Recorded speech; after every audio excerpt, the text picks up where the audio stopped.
So he's giving me this speech, and this particular speech has changed my life, and it's something that I actually live by. He goes, "God damn it, Bolo, you be relentless, refuse to be denied, force your will, don't you back down, and don't you quit."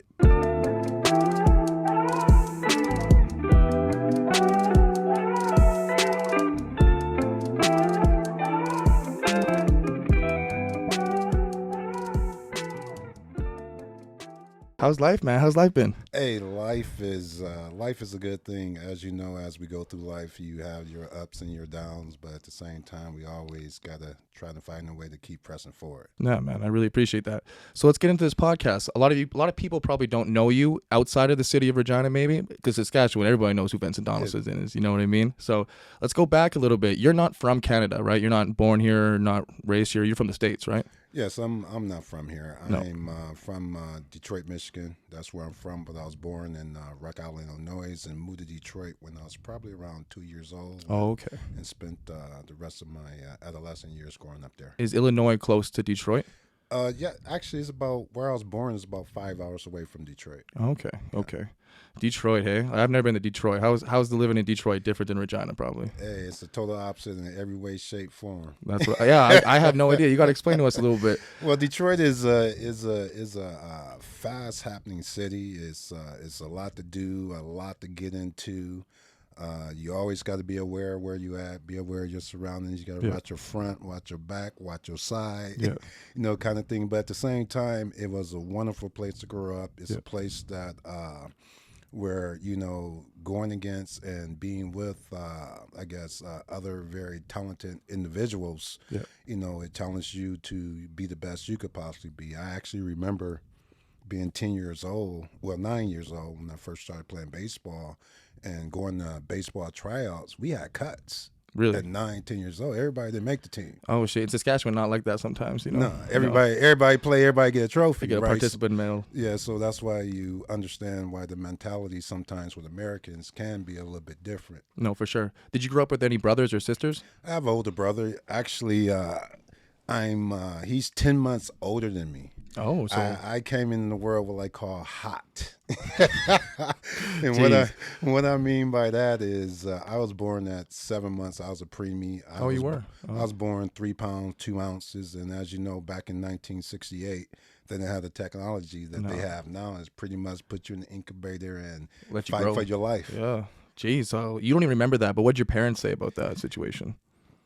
Basically, I was a fighter. I was just one of those babies that just had that grit, had the guts, and was able to make it through. And that's something that has been able to, carry me throughout my life. It all started right there in that incubator. It all started right there. The mindset started right there. Baby, we gotta fight. We got to get out this.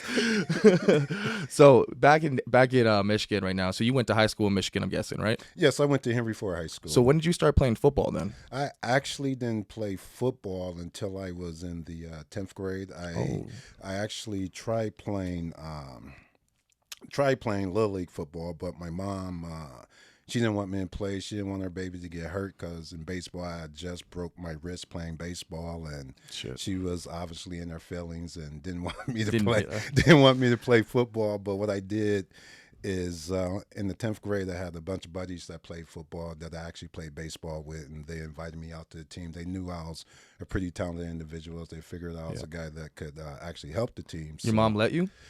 She didn't know. She didn't know. She didn't know till after the fact. Well, mama don't know won't hurt her, right? It will not hurt her. But she must have found out at some point, though. You must have been killing it. And then she found out. She definitely found out later, once I made the team and invited them to the game. And it was like, there's no turning back. There's no turning back, no. Like getting a tattoo, there's no turning back. What positions did you play in high school? Did you play DB then right away? I played DB right away. And I always been a DB. I always been a guy that just had a natural knack, to stay with individuals. My first start actually was the second game of the year. And again, playing football, the only experience I had was tag in the street and tackle at the park. Yeah. Yeah, because you were a baseball player at that So a moment. baseball player, and going into game 2, we going to play Cooley High School, and they're one of the more dominant teams in the city of Detroit. Okay. And they had this player by the name of Dino Dawson, and Dino Dawson is one of the best players in the state of Michigan. I mean, he was considered to be All-American, and as you know, All-American, not just one of the best in the city, not just one of the best in the state, but he's one of the best In the States. in the states. Yeah.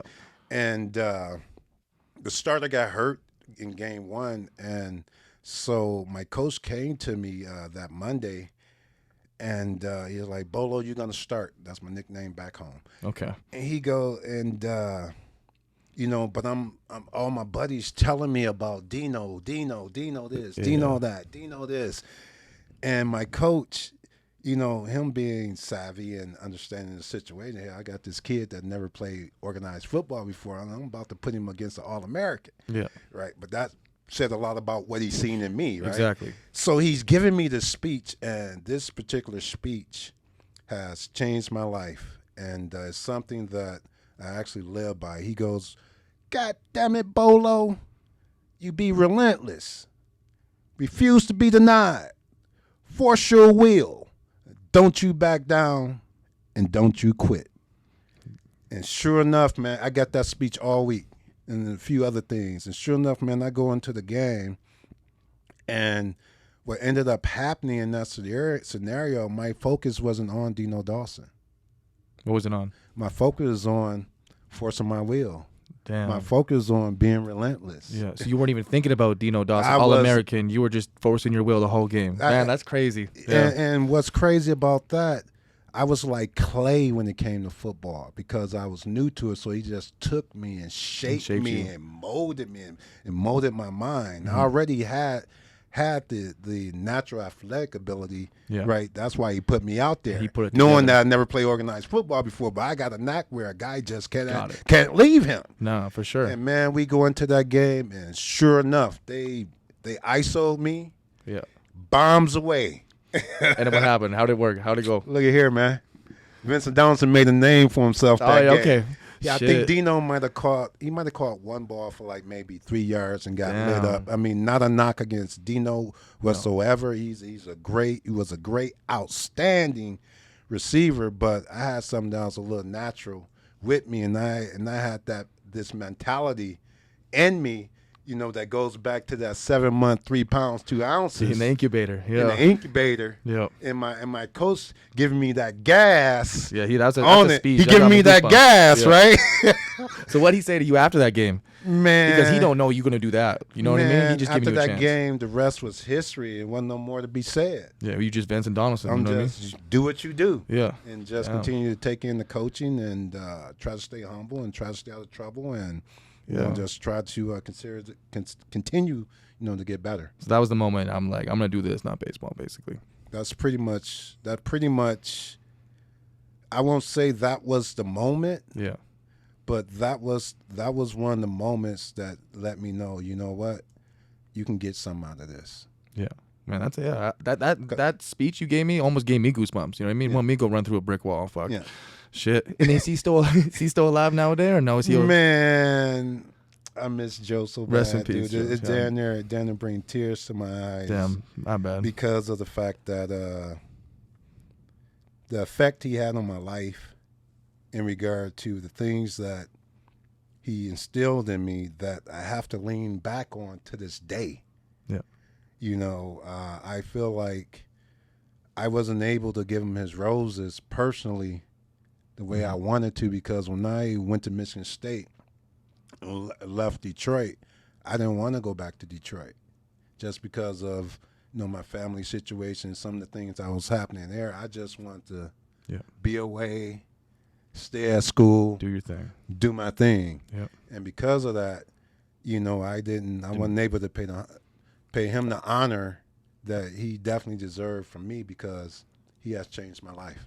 Well, just you speaking about him, not every day, but in these moments and probably coaching moments, and bringing him up, that's enough. You know what I mean? I do it all the time, man. Yeah. And that's He's what in every speech. That's what a great coach does. It's a father figure almost. You know what I mean? Exactly. A true coach is like a father figure. And again, like I should have took more advantage of that relationship. Yeah, but you But don't know that. I was such an introvert at that time, where I was just that young kid that felt like he didn't have a voice because, I got some childhood trauma stuff happening, and it's it's crazy. it's a bunch of different things going on that I can't navigate through. So I just did the best I possibly could. But you were the all-star, and you still couldn't do that. You know how crazy that is? You were the dude of the dudes back in the day, and you still had a hard time speaking about it. Exactly. So that's crazy to think about. Exactly, yeah. In high school, shit, I was all city, all state. Did you get that All-American?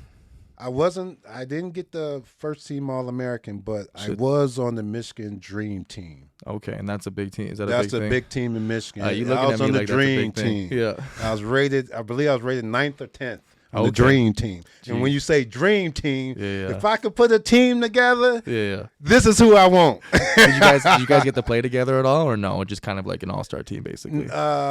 It was just an all-star team, but at the same time, at Henry Ford High School, I think we had at least two other guys on the Dream Team. Myself, Bernard Hall, and I want to say Al McCann was on the Dream Team. And most of those guys go college, obviously, right? All those guys do. Oh yeah, crazy. Actually, Bernard Hall, Priest Hall, is his son. Oh wow. Did Dino go anywhere? This big Dino guy. Dino was at Ohio State. Did he go to the league after that or no? Actually, he was at Ohio State, had a great career. I believe he had an accident, got hit by a train or something, which ended his career. Yeah. But what's crazy about that, when I go to Ohio State for my visit, guess who's my host? Is that Dino? Dino Donelson. That's fucked up. It was awesome. It was awesome, man. He was a good guy, though? Oh, man. Dino, man, great guy. Okay, I thought maybe he took care of me. He looked after me, man. He treated while I was there. I was like his little brother, man. And if I see him to this day, it'd be like we never lost time. Even though I didn't really know him as a person, but he just one of those people that you meet him like you know them for all your life. Just those connections, energy, man. You know, just energy, just naturally a great person. I was just hanging out with my buddies from Kelowna, and we just saw each other. And it's been 5 years, not as long as probably you and Dino, but 5 years, and it's like we just saw each other yesterday. Yeah, it's just one of those relationships you have with a brother. Exactly, it's crazy. Were you a big kid in high school, or were you like? I was in high school. I probably was maybe your average size kid. Okay. And by the time I left high school, I probably was around 170 something. So in grade 10, were you aspiring to go to college right there and then, or did you kind of figure that shit out in grade 11 and grade 12? Actually, in grade 10, I was on my mind before I played football. I was thinking about playing baseball and continuing to go to different Major League Baseball tryouts because the baseball coach I had at that time, he would take us to different tryout camps as far as for professional baseball in the 9th and 10th grade, and that was, what was driving me to get out of Detroit, and that was my dream. Yeah. So what made the switch though? What made the switch? Are you just like hitting kids better than hitting the ball, or what? I can't say that. What made the switch is probably me being a bit immature, and also because in the 11th grade, I didn't attend baseball winter practices. Tryouts or camps, winter practices, because I want to focus on focus on putting in some more time on football. And basically doing that cemented your decision. Yeah, and just trying to get bigger, stronger, faster. And then I had a coach. I had a talk with the baseball coach, Coach Ford. Yeah. Coach Ford. Yeah, another Coach Ford, right? and he set me down and explained to me what the situation was. Told me I had to, because you didn't attend winter workouts, you got to try out for the team again. Oh, which I didn't mind. No, that makes sense though. You know I didn't what I mean? mind. I didn't mind. It is what it is, and that was, I put myself in that situation, so I had to deal with the repercussions of it. So I went to the tryout, best player there. And he still cut me. Still cut you? He still cut me. Why was that? Because he saw more potential in football? What? It was one of them things where I got caught up in somehow, and the football coach and the baseball coach, they got their own personal vendetta I've been there. going on. And so I felt like I was in a situation where I had to make a decision. and I chose football because of the scholarship opportunities. And so you did get a scholarship in football. Oh, I'm just saying that's a baseball guy. So did you get any scholarships in baseball then, even though you did get cut in grade 12? I wasn't offered any scholarships in baseball, and that's probably because I only played through my 10th grade year. But you know, in my 10th grade year, you know, hell, I was batting third in the lineup. Jeez, baseball player, hey man. I was that guy. Yeah, man. wow. I wouldn't even. That was see my it. first love. So that's crazy to find that out. Yeah, I was actually better at baseball than I was at football because crazy. That's what I grew up playing. And you never thought about doing it when you got to college? Once I got to college, I actually did think about doing it, but because of the fact that I was a Prop 48 my first year, meaning that, you know, I had to just go to school my first year. So going into my sophomore year, you know, I thought about playing baseball, but I had to focus on football because 100%. I actually pretty much missed my freshman year because all I could do is just go be to a school. student. Yeah. So let's backtrack. And made the dean list though, right? That's crazy. Did you make the dean list any time after that though? Anytime after that? Yeah. That's a good question. When you had to play football, I think I made it once. Oh, that's but sick, then. Actually, going through that situation, in college I went through a depression, and yeah, it was a challenging situation for me because I was in some situations. Okay, so let's backtrack a little bit before then. How many scholarships offers did you have coming out of high school there? Oh man! And how'd you pick? How'd you end up going to Michigan State? Was it closer to home? It was like I had several opportunities. I mean, I was being recruited by UCLA, USC, Michigan State, Ohio State, Indiana, Iowa State. And when it all boiled down to, when I made my visit, decided that the place I wanted to visit, I went to Michigan, I went to Michigan State, I went to Ohio State, I went to Iowa State, and I was supposed to go to, I believe it was Indiana, but I ended up canceling that visit because I had committed to Michigan State at that time. And what was the big decision? The big decision, because originally I was going to go to Michigan. Holy! I was going to go to Michigan, man, and Damn. I was sitting in Bo Schambacker's office, and you might not know who Bo Schambacker is. You're a young cat, I'm too old. but he's a legend. Do your research. He's a legend. Okay. He's a legend, and I'm sitting there, and he's giving me this speech. He goes, Donelson, it takes a special man to be a Michigan man, and we want you to be a Michigan man. And, you know, I was sold. Really? Right? And then I took my visit to Michigan State, and, oh, man, I felt like it was home away from home. Really? And at Michigan, I somewhat felt like a fish out of water because coming out the inner city, you know, not really having a lot of experience into interracial relationships or just having interracial friends and not really understanding how to navigate that. Yep. You know, but going to Michigan State with my who was my host, Willie Boyer. I played baseball with him in Little League. And he was your host? I knew him. There's a couple other people I knew that was there also. And so, yeah, that decision was easy. And having Willie Boyer and also having Lorenzo White as my host. Yeah. Like, man. It was his home. It was home. It was home. So were they a better school at the time too, or what school was better? At that time, actually, that was another reason why I chose. Michigan was better at the time. That's what you were thinking then. But I chose to go to Michigan State. One of the reasons why George Perlis, he actually came to my house. Oh. Sat down at my kitchen table and ate fried chicken with me and my family. So that's a big moment right there. What? I don't know these old coaches, but I'm sure they're inspirational. I mean, I put it like this: when the Pittsburgh Steelers won all their Super Bowls in the '70s, he was their defensive coordinator. He created a defense called the Stunt 4-3 to stop O.J. Simpson. Wow. And that's how he got his claim to fame and became the coach he was. Wow. And that was before though. This is when you were his coach. When he was coaching you, this was before that time. That was before that time. Yeah. Wow. That's really cool. That's a good resume. Oh yeah. He is an amazing man. So your parents were pretty nice. Were they really happy that he came in, or what? Yeah. Did it mean much to your parents? Yeah. Actually, I believe my mom, I think she was out of town or at work, but my aunt was in for California.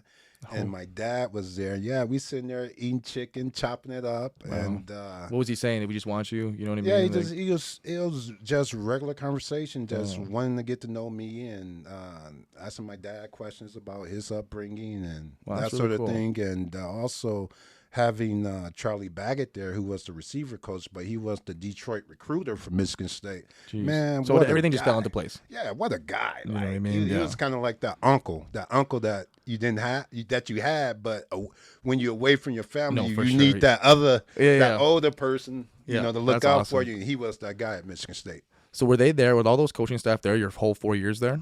The whole coaching staff was there my whole 4 years, but Nick Saban, he was my defensive coordinator. Believe What it or the not. hell? Wow. Come on. All 4 years? No. 2 years, 2 out the 4. That's crazy. Two You're out the old, 4. Vincent. Jeez, hey? Man, I'm 55. Yeah, but you've been playing with some legends or being coached by some legends. Hey, No wonder man, you did I was what blessed, you man. I was so blessed to have those opportunities That's crazy, and to be yeah. able to work with those type of people. did. So let's go back to that first year. Why couldn't you play football when you went to Michigan State? Because of the Proposition 48. So what is that? Not many people know that. Proposition 48, it was a rule that they created back in, I believe, 1985 or 86. And I was one of the first I guess, high school students making that transition to college, Yeah. where we had to take the SAT and ACT, where they would use it to determine if you got to play or not. And the way it worked, if you, I believe at that time it was a 12 on the ACT, and I think it might have been a 1500 on the SAT. I took the ACT twice and missed the score by 1 point 2 times in a row. And that was only because I wasn't prepared. Yeah. Because you don't know what's coming. How do you prepare? Whereas now, Not like nowadays. You can go on the computer, write 3 tests in a yeah, row. Exactly. So it wasn't that the fact that So you still got into the school. You just had to take that year off to do. I had to my first year, I had a scholarship. My first year, I just went to school. And you made the dean's list, yeah. And I made the dean's So how was that first year? You could practice, I'm assuming, right? You just couldn't play in games? My first year, man, it was challenging in the aspect of just wanting to be out there and seeing my roommate and Lanier Payton, he was my roommate, and seeing some of the other friends out there playing. As an athlete and as a competitor, hell yeah, I want to compete, man. Yeah. 100%. I remember when I transferred from the Rams to U of S, I had to take that year off and go play BCFC, and I watched all my buddies just playing in there, and it just killed me. You know what I mean? Oh, yeah. So it must have motivated you into that second year. Oh, and to my second year, no doubt, man, no doubt. What was your second year? Were you a teams guy, or were you a straight starter? I was a special teams guy my second year, and I thought that I should have been starting, and because I wasn't starting, I didn't know how to handle that situation, right? Mm-hmm. I didn't, have the personal development, I guess you could say. That's one of the reasons why I do what I do, to go sit down with a coach like Nick Saban and discuss my situation. Because I was one of those people back then, coaches tell you, shut your mouth up, do what you're told. That's what I did. That's what you did, yeah. Right? It makes sense, Where I felt like I had a voice, but I didn't know I had a voice, and I should have been able to use my voice. Yeah, you were young. You know what I mean? Young, I didn't know. And when I actually sat down with Nick, because I was I went from being on the dean's list to down there flunking out. Jeez. Right? Was this all mental because you it weren't was playing? all mental. Yeah. And I sat down with him, and he go, "Well, Bolo, well, shit, you making first year guy mistakes, and we get past that, everything would be all right. And if that was the case, if I would have had that conversation earlier, It would have helped, yeah. Man, in that moment, it'd have been a game changer. That young, in that moment, it's hard to speak out. And I really applaud you for doing what you're doing right now and getting people to speak out, because even for me going through that situation, I didn't know who to talk to anybody. Yeah. And then as soon as you start talking to coaches, man, it wasn't that hard of a situation. No, it's You're not. just in your head. Everything you're overthinking. Nobody's thinking like that. You're just in your head. Exactly. And a lot of people don't realize that extra year of growth and development is going to get you over that hump. You just got to get over those dark times, man. Exactly. And that situation, after talking to him, man, that changed everything for me, right? In regard to going into my junior year and actually becoming a starter. And after that junior year, I'm assuming you went off in your junior year. You had a pretty good year. I went off. Yeah, I was assuming. I was gonna say that's your year to go off. And because of the fact that being at Michigan State, it was highly competitive Yeah. in regard to winning a position. I had no other option but to go off. But at the same time, hell, I'm going against one of the best receivers ever played the game. I'm going against Andre Rison in every practice. Jeez. And was he older than you, or was he the same age? Andre was a year older, actually. So he got drafted a year later, a year earlier than you did. Yes. So in that third year, was that the Rose Bowl year? Actually, that was my sophomore year. Oh, so that was the year before it. So that was the team's year you were doing that. Exactly. So let's backwards a little bit. How was the Rose Bowl? Did you play in the Rose Bowl? I made the first tackle on the Well, Rose there we Bowl. go. I was just saying, you were a team, right? You never know what happened. I think I made the first tackle. I could be wrong. It could have been later in the game. We'll go back in But there. I made a tackle on the Rose Bowl. There we go. My man called my name. Man. Al Michaels called my name. We'll pull it up. It got to be somewhere. It has to be somewhere. Oh, without a doubt. Man. So how was that atmosphere compared to anything you've been a part of? Like, don't get me wrong. Being at Michigan State, I mean, we always played in front of 60,000 or more. That's crazy. And going into Michigan is 100,000. So playing in front of big crowds was normal. It was a normal thing. But playing in the Rose Bowl, that was something else. That was something different. What was it like? It was like a Super Bowl almost kind of thing, or like a playoff game. I wish I could sum it up into words, but at the same time, I was young at that time and naive, didn't really, I guess, enjoy it the way a player should enjoy it. Yeah. You know what I mean? Yeah. You're just going through the emotions. You know what I mean? I just was going through, doing everything I was told, but not really, I guess, experiencing it the way I should have experienced it. Yeah. Right? I think we all think like that looking back on things, though. Yeah. You know what I mean? And did you guys win that?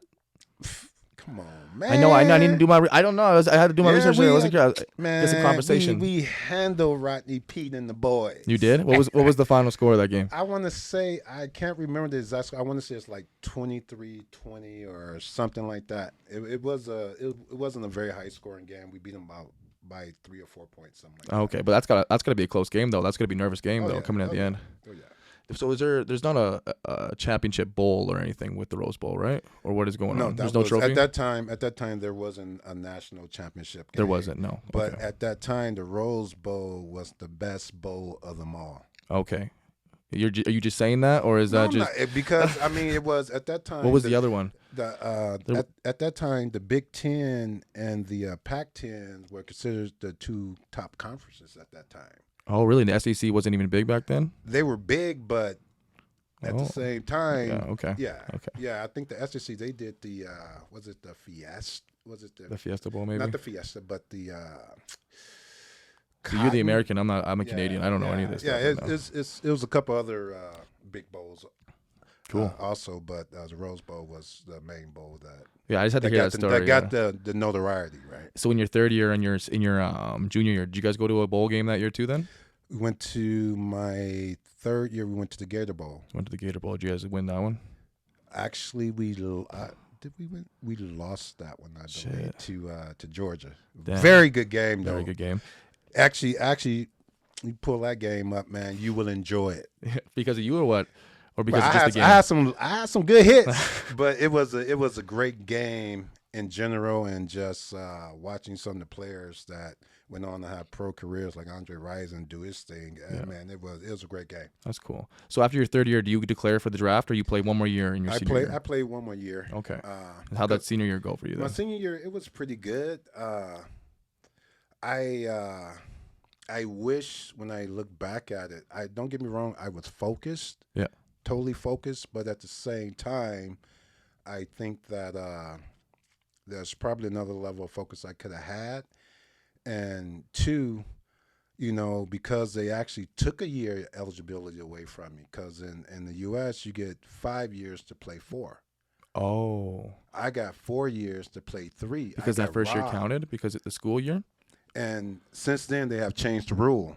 Right. Shit, yeah. I actually probably need to file a lawsuit like everybody else, because honestly, that affected me in the draft. No, for sure. Yeah. Because coming out into the draft, I was rated in the top 20, right? As a 4-year guy. If I came back from my 5th year, I go from top 20 to definitely top 10, because the majority of the players were seniors. They're moving on. They move on, so you'd be in a better class. Yeah. So I've been in a better class. I would got that extra year of experience, which I definitely needed. That Yep. extra year of maturity, which I definitely needed. Yeah. But again, everybody has Everything a works out path. for a reason too, Everything right? works out for a reason. Yeah. You wouldn't be here in Canada if you maybe didn't have that extra year, right? I don't think I would be here. So you get drafted to New England after your senior year, then, Yes. right? Yes. How was that? How did that whole experience go? Come on, getting drafted. That experience was it was interesting in the aspect because I was rated in the top 16, and I thought that I would have went earlier. And at that time, they had 12 rounds in the draft. Yeah. And I didn't get drafted to the actual 12th round. And you were projected to go in the top 10, top 20? I was projected to go in like the first 6, 7 rounds. Yeah. And didn't go to the last round. Actually, I didn't even know I was drafted until I got a call from a reporter in Boston. Damn, they didn't even phone They you. asked me questions. I didn't get a phone call. You just drafted. So how'd you know? Then you were like, do you call somebody after that? Like, what the hell? Eventually, they reach out. I did get a call after that. That's crazy. And yeah, so Going to camp in New England, how was that different from going to university at Michigan State or college at Michigan State?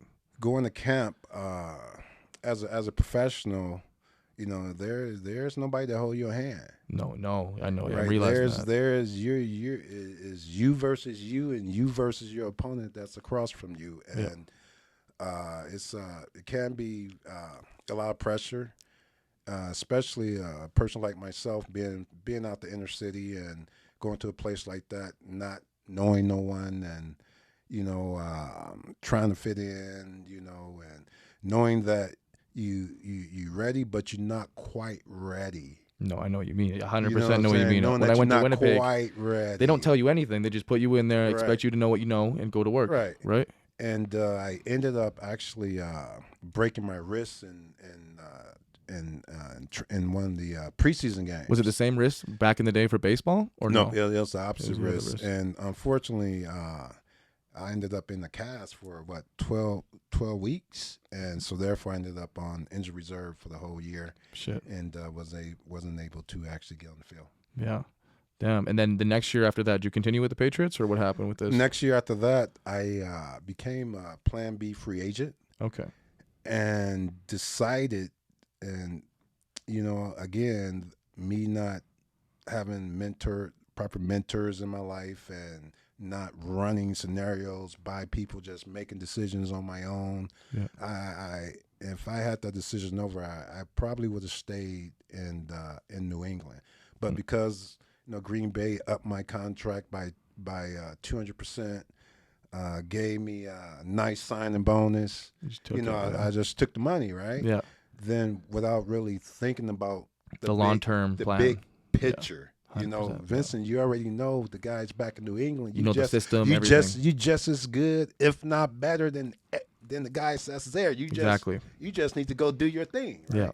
But you were young, nobody really helping you out at the moment. Exactly. Everybody have and we all trying to make money when we go in pro, right? Because we making Exactly. no money in university and college. When you finally make it pro, it's like, I'm finally making money. I need this. I need to help my family out. Exactly. So I understand where you've been there. So going to Green Bay, what happened to Green Bay? They just didn't fuck with you, or Green Bay? Actually, I was having a good camp in Green Bay, and what was my trying to think of my coach there. It'll come to me. But anyway, I had a good camp. I believe it might have been the second game, right before the second game of the year. Ended up with a bruised bone in my foot. Actually, Dick Duran was my defensive back coach. Another great coach.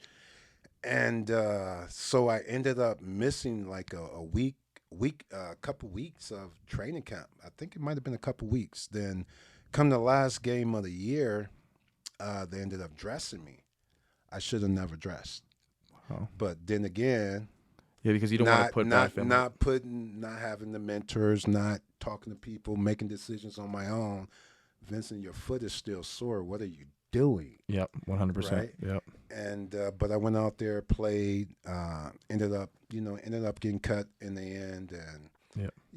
I remember driving home 8 hours, and at that time I was living in Ohio. Cried all the way home, and that's when I got the call from the Saskatchewan Roughriders. And at that moment, you were like, CFL, like, what is this? At that moment, I didn't know what I was gonna do. Right? Yeah. At that time, I didn't I didn't have a clue, and yeah, I got the call from Al Ford, and Oh, really? How yeah, far? Al Isn't Ford. that what's his face? His grandpa? Yeah, Yeah, yeah, Jackson Ford's Jackson. grandpa. That's Jackson's grandpa. Small world, hey. Small world. Small world. Yeah, he is. His grandpa brought me in, and I get to coach his grandkid in the That's university. That's crazy. awesome. Small world, really small circle too. So when you got the call to the CFL, did you know anybody in the CFL at the time, or no? At the That made time, the jump from Michigan, or anybody that you played with? ooh, maybe one person. I believe one of my former quarterbacks from Michigan State, Bobby McAllister, uh, might have been. It was in the CFL for a minute. Okay. But other than that, You just kind of said, I'm going to make my own path and I figure just out where kinda- this goes. The plan was to come up here, play for a few years, then once I had my experience, establish myself, Go back down. go back down. That's still the same system people are doing nowadays, right? And the people get cut from the NFL, they come up, get more film to get back down to the league, right? Exactly. So coming to Saskatchewan, how was that? Snow. I guess you're used to snow in Michigan, I guess, right? I was used to snow, right? But at the same time, this is another beast, man. It's a whole nother level of cold. I remember being on the plane coming in. Coming into to my tryout actually, and I'm sitting there, and the pilot come on, right before you about to land. He goes, "It's 15 degrees, sunny, clear skies. We'll be touching down soon." I'm in shorts, right? Yeah. And the old lady seeing the panic I'm sitting next to, seeing panic on my face. She goes, "Don't worry, sweetie, you're gonna be all right. It's just in Fahrenheit. This is cellulose." Shit. So I'm thinking Fahrenheit, Yeah, right? yeah. 15 degrees. Yeah. In Fahrenheit, that's cold. That's fucked up. Yeah.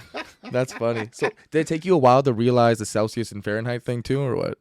I could do the math a little bit. Yeah. I think it's 31 or 32 plus 5 or something. I could get close. Yeah. Well, not exact. I can get close. Because all the new Americans that come up here, they have no idea about Celsius. They have no idea. I mean, I got the idea if it's 20 or more, and we good. Yeah, that's all that matters. We good. Yeah. So Al Ford, were you with Al Ford when you signed then, basically? Oh yeah, I was with Al for my whole career. Your whole For the most career. part, except for my last year, is when Roy Shivers came in and Danny Barrett. Okay. Yeah. And how was your relationship with Al Ford? Our relationship was awesome, man. Yeah. I remember we had one situation where I stepped to him a little bit, just as a player. And as you know, in professional sports, is politics involved. And everything. It's bigger than just you being on the field and playing and having fun and doing your job. There's other things, factors that's hidden behind the scenes that a lot of people don't know about. But this particular game, I was coming off an injury, and I hadn't played for a couple games, and I'm healed up. I'm ready to go. Yeah. And they wanted me to stay on the injury reserve. I'm like, hey, wow. I'm ready to go. I'm not. I've heard this story so many times. I'm out at practice, and they call it one. Shit, I'm going out there, baby. Yeah. I'm reclaiming mine. What's happening? So what happened? And I defensive coordinator at that time. Who was? No, I take that back. It was my defensive back coach at the time, Richie Hall. Richie. And he goes, man, you need to go talk to Al, right? Yeah. So I go in, talk to Al. And he's like, well, Vincent, we just need you to sign this for one more week. I go, man, either play me or you can release me. Yeah. I'm not signing that. I'm not signing that. Yeah. Did he tell you the reason? Was it a Canadian ratio thing, or was it? Because the amount of times I hear that with like some of the players with every team, man, it happens all the time. Some guys would just be put on the injury reserve for no reason at all, and they won't say anything.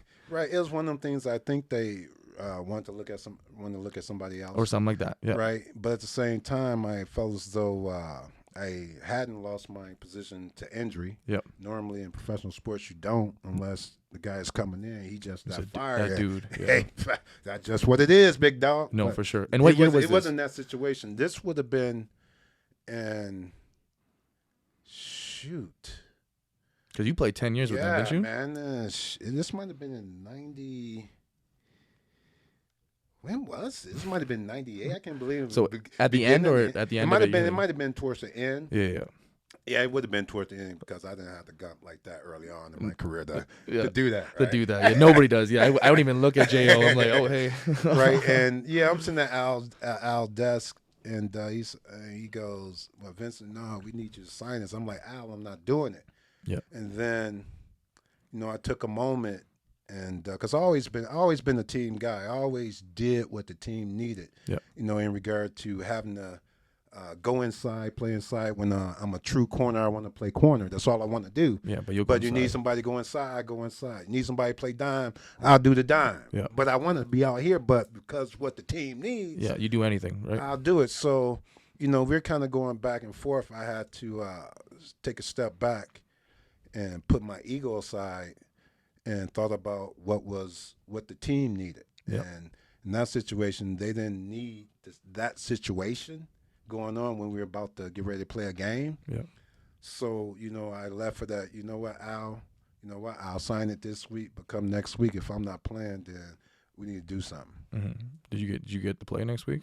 I was playing. Yeah, okay. Then you good. Yeah, It I was gonna good. say. I was getting paid anyway. Yeah, but that at was the same yeah. time, but as you know, if you're not on the field, It doesn't matter if you get paid. It don't matter if you're getting paid because No. somebody else getting looked at. And they're gonna take their shot. Yeah, exactly. Yeah, I know that feeling. It's Yeah. worse. Yeah. So that was at the end of your career. How did the whole beginning of your career go? Like, how was it The coming into the beginning, CFL? man, coming into the CFL, man, I came in hot. You got used to the motion, or what? Was that easy? It was awesome. I Yeah. mean, it was the CFL game was totally new to me. Yeah, that's what I mean. So It was totally new. I had no clue. I Yeah. didn't really have anybody to really truly teach on, me. Everything I did, I formed on my own. I Yeah. created, for the most part, on my own. Don't get me wrong. I had a decent defensive back coach. Yeah. But at the same time, I was a press guy. okay. And at that time, when I came in 91, 92, wasn't nobody true press guys, especially playing halfback. Did nobody press? Oh, so when you pressed, they were like, "What are you doing?" Or Well, what? when I press, it was like lights out. Damn. Even when they were running full speed at you Full in the speed. CFL. Wow. Full speed. I came in pressing.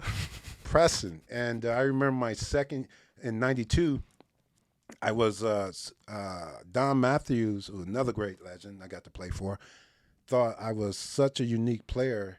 He began to match me up in the aspect of if the best guy inside, I go inside. If the best guy outside, I go outside.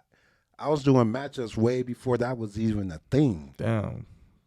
Is this your first year or second year you were getting to This that? was my first full season. Damn. And then when you signed a contract in the CFL, was it a 2-year or was it a 1-year? How did that It go? was every year. Every year it comes with an extra year. Like it was A year if and you- option. It's a year and option every Right. time, and Yeah. it's not your option, as you know. It's not. So what do you mean by that? Say that again. Explain that. It's to not me. your option. It's the team's option. Oh meaning yeah, if they that want to take you back, they will. But if they don't want to, they can send you to free agency, right? They could let you go to free agency. It's not so you just can't say, you know what, I'm not coming back. Oh wanna yeah, I go know. to free agency. Man, no contract's ever secure, man. You know what I mean? You come in with a Exactly. 1 year, you go to camp, you can get cut. Exactly. Exactly. It's a So, wrap. Yeah. So every year, did you ask for a little more, or like what? How did that go? Like for me, my situation was where I would get large signing bonuses and have a small base. That's smart. That's probably and because yeah. as you know, signing bonuses are taxed a lot lower Yep. than what your salary is. And you're guaranteed that too, because you never know what's going to happen in the year, Exactly. right? Exactly. So that's smart. Exactly. A lot of the guys do that too this year. You know what I Yeah. mean? Even the QB you got Trevor to take care of Harris, yourself. Yeah. he took 250 signing bonus this year, and then Yeah. he's getting paid 250 during the year. Yeah. So it's smart.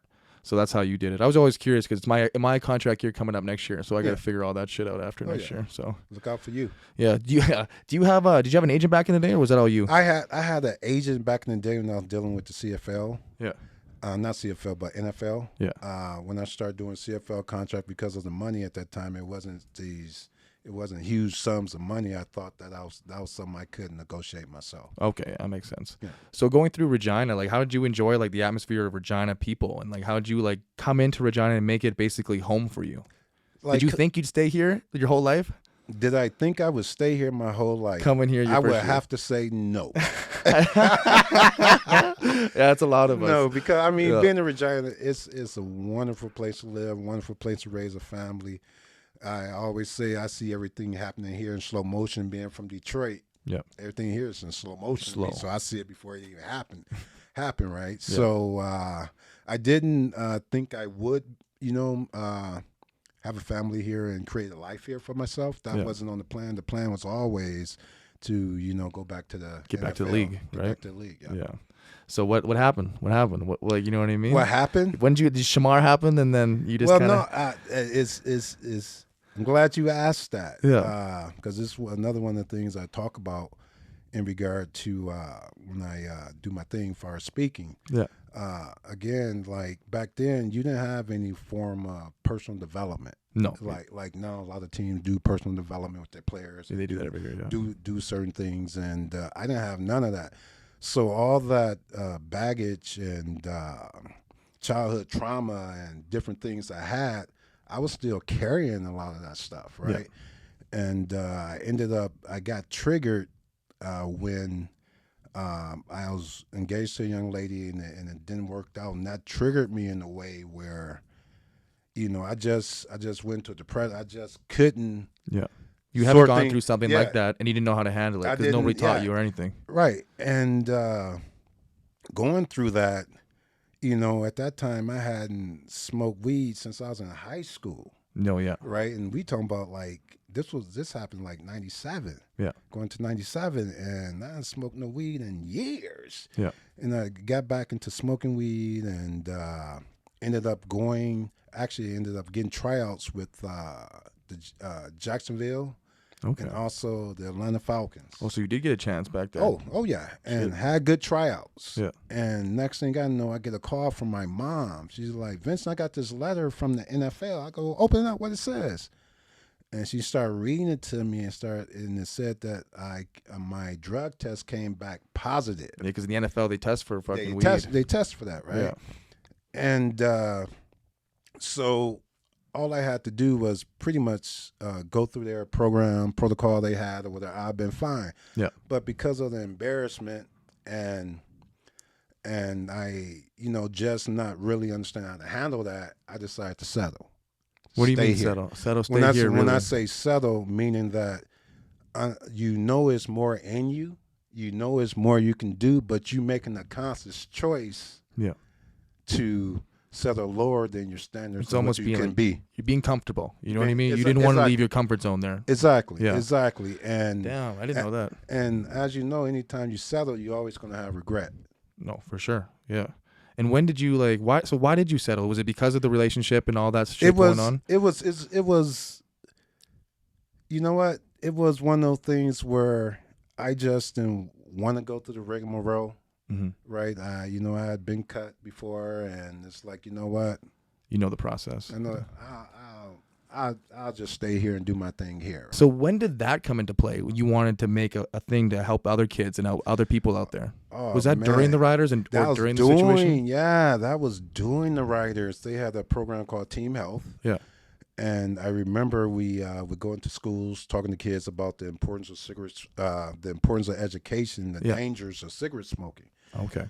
And from the very first time I did my very first speech, I knew I had a gift. I had a natural gift. You could just speak, hey? I could just do my thing, right? And the feeling I had having an impact on young people, that just changed my world. That is what I wanted to do. Yeah. Right. And It was like going against Dino, but way back in high school, exactly, right? Exactly. Figuring out your path, figuring out what you're doing. Exactly. And so it came to the point, even with the program, my last year, I was about to take the program to a different level. I was helping getting sponsors for the program. We was changing it up, and then the brain injury happened. Yeah. You want to talk about that a little bit? Yeah. We'll talk about it just very quickly. So did that happen in a game, or what happened with this? It happened in the game. In a game. Actually, against Montreal, I believe it might have been the third or fourth game of the year in 2000. And what was it? A special teams play? What kind of play was this? I was playing linebacker at that time, and it was a head-to-head collision. It was 3rd and 1. Yeah. And me and the fullback, Just we met in the hole. And did you go lights out? What happened? I didn't go lights out. I had this ringing, and I knew something was wrong. I knew something wasn't right. Normally, I would just, usually get dizzy or whatever. You stand the game. Yeah. So what did I got up, and I just knew something wasn't right. And what ended up happening is I had a hematoma on my brain.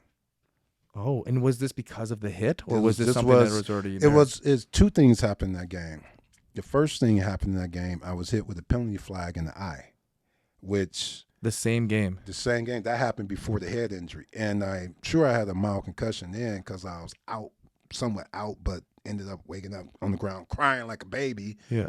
Because of the ref got these metal damn things in his And flag, and they it shouldn't changed be that, right? It was changed that year, and this dude Oh, fuck. and this bastard, I'm gonna say bastard, Yeah, still for sure. hasn't apologized or You couldn't sue him or not- something?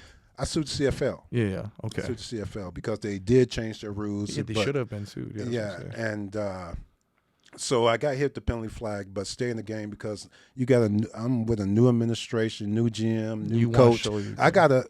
No, yeah. I know, but- what, you know yeah, what yeah. it is. I want to. I got shit. I'm late in my career now. sure, yeah. I'm 30, and So what did you say that after that second hit though? What happened after that second after hit? the second hit, I came. You had out. to walk off the I had field. to walk off the field, man. And what was the process after that, knowing that you were or something was going on? I didn't really know until, once we flew back on the plane, and my eye was swollen too from the penalty beanbag, flag, so yeah. my eye was damn near closed, so I looked crazy, and I started to where I couldn't be in light, no lights whatsoever. I couldn't have sound. I couldn't. Were you thinking concussion? Just concussion at the was- time? I thought concussion, Yeah. but it was beyond concussion. So what made you go get a deeper look at it? Because of everything that I was experiencing, Yeah. they sent me to go get a CAT scan, and sure enough, I had a hematoma on my brain. And what is the process with that then? You know what, man? That you had to stop playing football? I remember sitting in the training room with Ivan Guffrin, and because of the later part of my career was somewhat injury riddled, where I was just having bad luck when it just come to injury. And because my last 4 years, I didn't play a full season. And I looked at Ivan, and I just go, Ivan, man, what you think, dude? You think it's time? Holy shit. No, that's good. Yeah, and because when I say this, it just take me back to that moment. And he goes, yeah, V, you know what, buddy? I think it's time, right? And at that time, I was tired of being in pain because my last few years, it was just injury riddle. I was in pain, pills, just, and it's like, you know what? It's time to let this go. But at the same time, having a hematoma on my brain, nobody educated me on what was to come. No, that's crazy too. Even the doctor didn't tell you shit? Nobody educated me on what was to come, and what came was living hell. Was it because they didn't know much about it, or they did? And did you just didn't get the proper... I wish I could answer that question. Okay. Yeah. All I know is nobody told me nothing. Mm-hmm. What to expect, look out for this, look out for that. Do you want to talk about a little bit Sure. about the dangers of what happened? Without a doubt, man.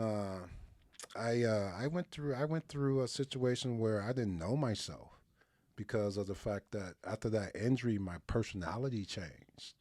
And How'd you know that? I just had this feeling. I had this feeling within me that I just didn't feel right, and I was always waiting for the old V to come back. I was waiting for him to come back, but dude never showed up. So In what way? You know what I mean? With my particular brain trauma, it's hard for me. It's hard for me to sustain emotional connections with people, even with my kids. I love my kids to death, but at the same time, it's moments where I feel nothing for no one. Because you're just trying to find Ventson, and Ventson ain't there. No, he's dead. That dude's gone. It's not that trying to find him. It was more so what I feel. This is what the feeling actually is, right? I at times have no feel. I just don't feel. I don't have that emotional connection at times. What right? made you say I need to figure out what this is, or what I have to talk to somebody and find this out? Did that ever even come, or did that take a while to that come? That never even came, man. After I retired from football, within 2 weeks, I was working for labor rate, and I never should have took a job. No, you should But just then again, need the money. I'm relentless. Yeah. Refuse to be denied. Force for real. Do you Don't think, back down. Do you think when you say that, you're kind of hiding under a mask when you do that, and then saying like, then you know what I mean? Like you almost feel emotionless, but then you give it like, you know what, I'm gonna go do. I'm gonna attack this shit regardless. But deep down, you know, like fuck. Oh, deep down, you know something wrong. That's man. what I mean, right? Because Deep when down, you talk you know. to everybody, V, and how you're a coach, you're the most inspirational dude out there. You know, in Regina, we listen to you and we're like, fuck, bro. I like you giving me goosebumps. Yeah. But deep down, like you say you don't feel shit. Yeah. That's crazy to me. Yeah. Because you've inspired so many kids from 2006 when Shamar was a kid, and when you had your first son and you're doing your thing, man, it was like we looked up to you in grade 12. Man, you were putting up 225. We were like, man, he's the dude, bro. But deep down, you fucking just couldn't feel. Struggling. And a lot of people, nobody saw that. I bet you a lot of kids didn't see that shit. Man, it's I had the greatest compliment. A few months ago, I did a speaking thing with First Nation University. Yeah. And there was a young lady there that knew me, and one of the administrators there also, I do work with her or whatever. She knew me, and when because I did something on mental health. Yeah. And when I told my story, they looked at me like, man, I never could tell that about you. Yeah. That was the mask, right? Yeah. And and the one young lady, she knew me back from like 2010. I'm talking, this year. Mm-hmm. And she's like, Vincent, that never showed. You always were a person that I came around and I felt liberated, inspired when I was around you all the time. But deep down inside, me, myself, you know, I was dying inside. Yeah. But at the same time, you know, that's my fuel. That's your gift too. That's what keeps me going. Yeah. You got to have something to keep you going, because some people don't even have that. Exactly. And they're just deep down, like can't even get out of bed in the morning. Exactly. That's actually my medicine. Yeah. That's crazy to think about it like that. That's my medicine. Yeah. Do you think you'll ever get it back? Do you think V will ever be back? He's gone, man. He's gone. You never had like an eclipse of it for like 20 minutes, maybe it came back or anything in your life? I'm a very, very creative person. Yeah. And I won't say I lost it, but I have to do other things to open those pathways for that part of me to actually come out. Yeah. Right. And there's a lot that has, you know, changed with me that, you know, I'm never going to be the Ventson Donelson I used to be ever. Yeah. That person, that he's dead and gone. And I have to learn and navigate the person I am now. And every day, man, every day is a challenge for me. And I have to be honest with that. Every day is a challenge. Is there any tools that you've learned that it could help you, and maybe you give to others that help you get through what you're going through? One of the tools that really helped me out is when I was, you know, I went through a lot after football, and I mean, we're not even scratching the surface. No, yeah. One of the tools that helped me when I started to rebuild my life, because I mean, I was in a situation where I lost everything. I was listening to this lady by the name of Esther Hicks. She did these speaking. She does these speaking things or whatever. And don't get me wrong, I was born a Baptist, religious, whole 9 yard Christian, but she was coming at things in a different way, and it's more so about frequency and energy, and you know, I got into the law of attraction. And that sort of stuff. So it was thinking on the whole. No, this quantum physics. So you're thinking on a whole another level, and people still don't get this. No. And she began to talk about, you know, how your thoughts are a frequency. Our thoughts perceive our future. Yeah, you know what I mean? Your thought is actually an energy, it's actually a frequency, it's a vibration that you actually give out into the world. And she's talking about, she goes, what you think about has an effect on how you feel. Mm-hmm. And how you feel has an effect on how you act in the choices you make. And how you act in the choices you make determines your destiny.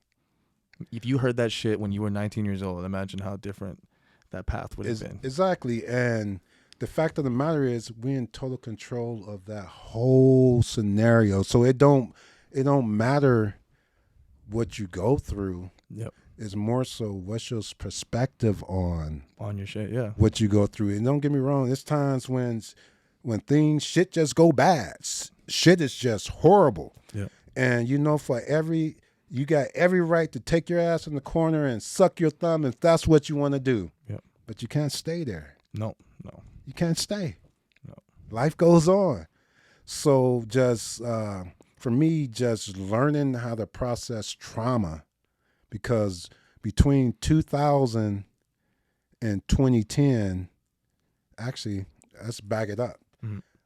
Between 97 and 2010, I had nothing but trauma throughout every year throughout my life. It was and when it came to football, it was injuries, it was emotional trauma, it was dealing with my childhood trauma starting to flash back in and affect my decision making and my relationships and that sort of thing. And it's I didn't again. That's all personal development stuff. Yeah, you got to go through the shit though to learn it. Too, exactly. And luckily for me, man, it all goes back to Joe Hoskins.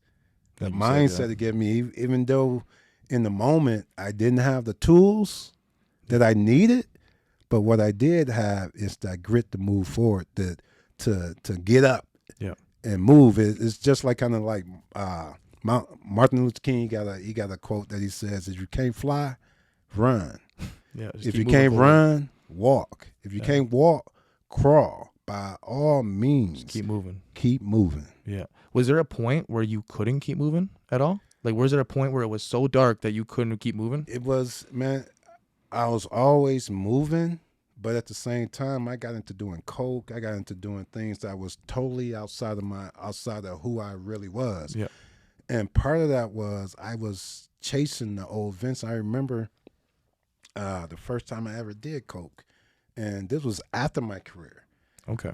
And for the first time when I did it, I actually felt like my old self because I had a natural high. But luckily for me, I had responsibilities of a family. Yeah. I had a job. Yeah. So and I did have personal awareness too, right? Yeah. And I still got my grit. Yeah. So what made you say, "What the fuck am I doing?" You know what I mean? Man, I remember, man, it might have been 2005, 2006. I had, I had my sport consulting company. Things I fell apart then. I lost like $250,000. Yeah, I had did all this work for like 3 years to build this company. I got $4.4 million on the books, ready for everything to go through in regard to be paid. Yeah. $4.4 million. Yeah. Work done. And the company that I was dealing with, they were fraudulent in what they were doing in regard to how they were handling some of their other stuff. Yeah. The stuff I was doing, working with the Economic Recovery Act, tax code 616A. It was all legit, strategy legit. Just the people behind it wasn't legit. And you didn't know that at the time. And I didn't know that at the time, right? Yeah. And I lost everything. I remember my first brand new car was a Mustang GT. Then I bought a Beamer. Then I bought an Infinity truck. Then I bought a Mercedes. When I lost everything, I went out and bought a 1988 Ford Escort for $300. Beat the hell up. So I had nothing. That's all I got. So how does your mindset go from being at the top to taking everything away from you to jumping in that car? Luckily, I had Joe Hoskins, baby. Luckily, I had Joe Hoskins, baby. So that must have been the lowest low of your life, probably, right there. That was the lowest low of my life, and that's one thing about me, man. I know how to grind. So what was the grind after that? The grind after that, I was... Because that's a crazy story, you know what I mean? I was building houses during the day, working at Dojack at night, and bartending when I got a chance. Shit. And you had a family, too. And I had a family, too. Man. And what year would this be now? That would have been like in 2008, 9, 10. Shit. So right when we kind of started linking up, not linking up, but when you started coaching me when I was 15, you were going through one of the hardest shit of your life, and you still showed up to practice every day, and we had no idea. That's some crazy mindset right there. Holy shit, You know, I'm dude. sorry, you're making me feel emotional. It's all good, but that's crazy Dude. because I didn't have we like personally me and a lot of players who you're coaching probably had no idea about this. You know what I mean? Man, you guys don't know the half of the story. No, dude. I know. Yeah. And it's a lot. It's a lot in those years, dude, that I truly personally had to fight through. And like I said, man, when I got this brain injury, nobody set me down and gave me tools or explained things to me or be aware of this or be aware of that. Yeah. I had to navigate this thing on my own, just with a relentless mindset of just finding a way to just move forward, no matter what. Yeah. You found a way. You know what I mean? Look where you are right now. You're set doing your thing. You know what I mean? Hey, man, when you have no other option, you have no other option. Yeah. Man, it keeps giving me goosebumps. You know what I mean? I want to keep asking you questions, but I just kind of want to sit here and just like think about that. You know what I mean? Like congrats. You know what I mean? Hey, man, it's It's not crazy. easy, You come man. can you come all the way from Detroit and you inspiring kids in Canada like this. You know what I mean? I'm sure your kids back in Detroit would look at this too and be like, wow. Fuck, coach. Okay. Let's get back into it here though. So coaching, man, Shamar, got into coaching because of Shamar. I'm assuming. Yeah. You know what I mean? I know it's hard, but Oh yeah, man. You know what? Yeah. Coaching is probably definitely one of the things that help bring me around. get you because through of the- some shit. because of the fact that it gave me a responsibility. It reignited the passion in me. Yeah. Right. Because I up until then I wasn't around for when I walked away from football. I walked away. You weren't even looking at it I or wasn't anything, hey? looking at it whatsoever until he got involved. And did he want to play football, or you were like, I'm gonna get him into Yeah, football? he wanted to play. Yeah. He wanted to play, and once I started coaching, man, that changed my life. The group of kids I got to coach. Oh my God, Jamal Hooker, Chan DeSimi. I was gonna say the Cade boys. Beasley.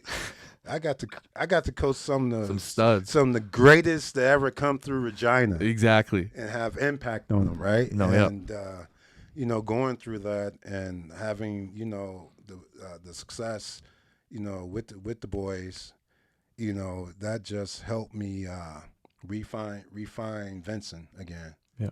Yeah. That's awesome. You know what I mean? Like when you went home, were you kind of like thinking those are not my kids, but you know what I mean? That's family right there. You know what I mean? Man, those are my babies, man. Yeah.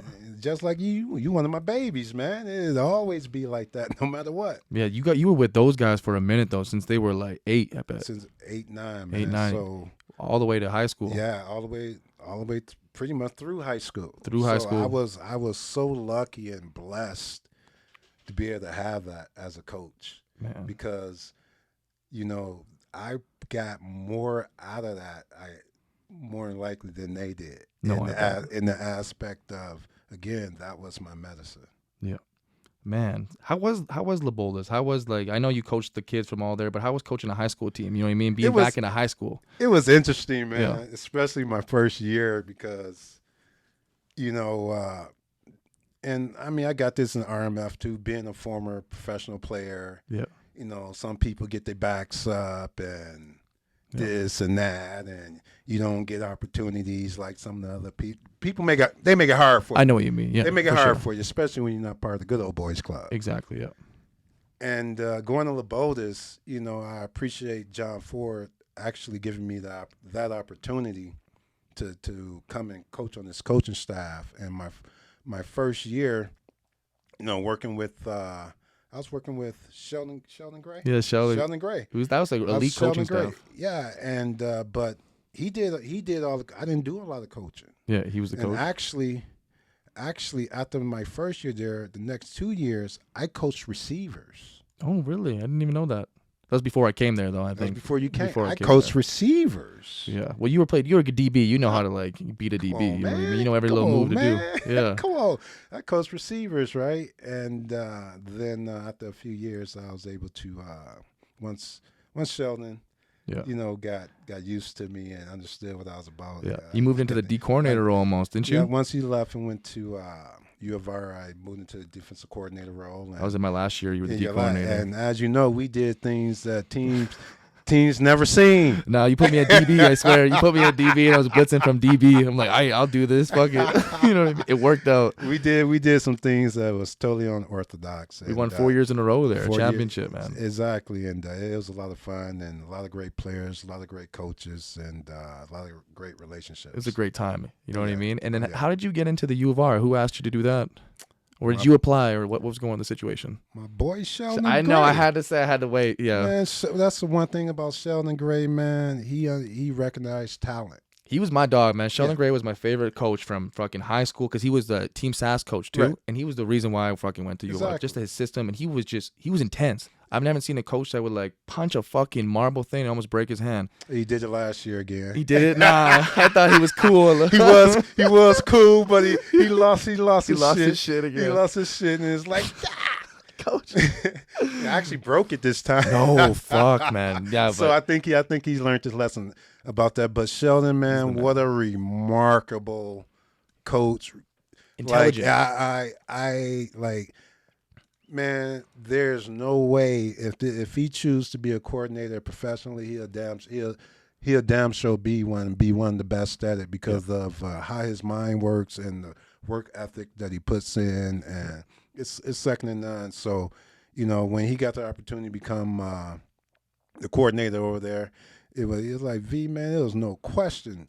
You the best in Canada at this. How I'm not gonna bring you. Exactly. Yeah. So that's awesome. That just like it all started at Lebolis though. You know what I mean? Yeah. And even started earlier because those kids that went to Lebolis, you wouldn't even have been there if we weren't coaching those kids earlier. Yeah. Crazy how life works like that. Exactly. We got our path, man. We just gotta trust the process. And after you got in at 2016, you got there in 2016, right? Yeah. You coached Team Canada in 2018 and won the gold medal with the guys. Oh yeah. How was that? Oh man, Jeff Stusik, that's my guy. Yeah, man. Jeff. Yeah, that's my guy. He gave me the opportunity to come in and coach with him, and the latitude that he gave me with the team to just be V and do his thing and be able to speak to the team and just do what I do, right? Yeah. And even coaching that team, I didn't even coach DBs. I coached linebackers. Really, in the team's task? Wow, no coached way. linebackers, right? Jeez. But I play linebacker too. You're versatile. Versatile or whatever. But what a great opportunity I was given. What a great moment we had as a team, man. It was one of the most incredible experiences I ever had, just based on, you know, what we went through and what the process was to win gold. Yeah. Like, it's hard. It's hard, man, but the process he put in play, man, second to none. We got good coaching here in Saskatchewan. Oh, you know what I mean? Hey, I think we got one of the best coaching in Canada in Saskatchewan. Man, you don't win the Canada Cup. Don't get me wrong. No. Don't get me wrong. We got some pretty good players here in Saskatchewan. That's what I'm saying. But you don't win the Canada Cup without having great coaching. That's what I'm saying. And I swear we're tougher here in Saskatchewan compared to other teams. When I was playing Team Canada, we would just out tough them. You know what I mean? Oh yeah. And our thing was, you know, we were disciplined. We always, if you watch SAS team, they always gonna be a disciplined team. Yeah. Because the coaches, where do you think that comes from? Exactly. They're always going to be disciplined. It's never going to be no arguing. It's never going to be players fighting on it's never going to be a me guy. Never going to be a me guy. Never. You know, if it is a me guy on the team, he damn sure isn't showing it. No. It's one thing I realized in SAS football, I never had that me guy. Because you know what I mean? Sometimes I was the me guy, but you always made sure it was a team atmosphere. You always coached that from the upper levels, came all the way down. You know what I mean? But when you get to pro, there's a bunch of me guys at pro. Oh yeah. There's a bunch of me guys, and I kind of realized that. Yeah, His bonuses that come with that. I know, and I realized that. I was like, shit, you know what I mean? Some guys won't even say hi to you. Exactly. even as a professional, I wish I probably would have been more of a me guy. Yeah, I'm starting to realize that too. You know what I mean? Going into my year, stop being like trying to figure out where I fit. No, I fit. You know what I mean? I'm that guy. I'm gonna figure my stuff out on special teams. Right. So it's cool. The way you're talking about coaching, I feel like you know how you say V ain't there? I think V's there when you're coaching. You know what I mean? The way you're speaking about it and the way you talk about the kids and the way you put your effort into it. I think the OV comes back when you're coaching. You don't even realize it. He's there. It's just some of the other things. Yeah. attributes about myself Yeah, the connections and everything. That's not there, right? Yeah. Well, man, that's awesome. And so you're still with the Rams at the moment, right? Oh yeah, man. I love coaching the Regina Rams. It's a great opportunity. I got guys that, I've been coaching since they were like 14, 15 years old playing on the Rams. That's what I mean. Through my defensive back academy, Yeah. I get the opportunity to work with young kids and help these kids live their dream. And Let's talk about that then a little bit. So your sure. defensive back academy, is that through your everything? What's the company called again? True Potential. True Potential. So is that all through True Potential, the coaching, everything? Everything. And the reason why I named my company True Potential, because I didn't reach my true potential as an athlete. Really? You were a hell of a fucking athlete. Heavy. You had like 343 tackles in the CFL. You had 5 sacks, I saw. You played 10 years. That's a lot better than any other professional athlete out there. Yeah. Normal guys play 3 years, and you really think you didn't meet your true potential. My true potential should have been playing in the NFL. You're right. Yeah. Yeah. That was my true potential. But because of personal issues, right, and lack of personal development, I didn't reach my true potential.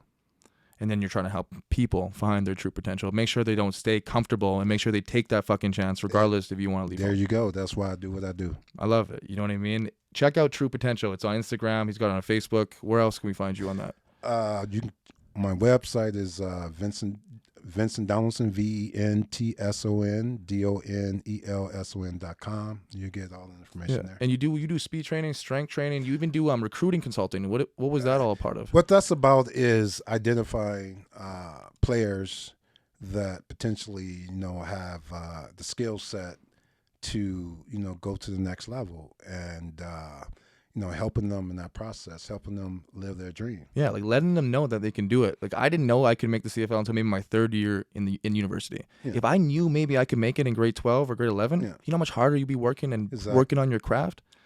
Yeah, man, I really respect what you're doing for the game, because here in Canada, we don't have that. Yeah. We don't have that in Saskatchewan. You go to the States, they got everything. Exactly. They got everything from the top level up and down. You're going to the NFL, you're grade 8. You know what I mean? At that point. Yeah. So I really think it's cool, and I really think it's going to blow up here in Saskatchewan for you. There's no other option. No, there ain't no other option. Exactly, right? Keep moving. And then a part of that is your motivational speaking too, right? Oh, yeah. You're really into that. Oh, yeah. And that's not just sports either. You do that for companies, right? For companies also. Yeah. So you want to speak about a little bit? Yes.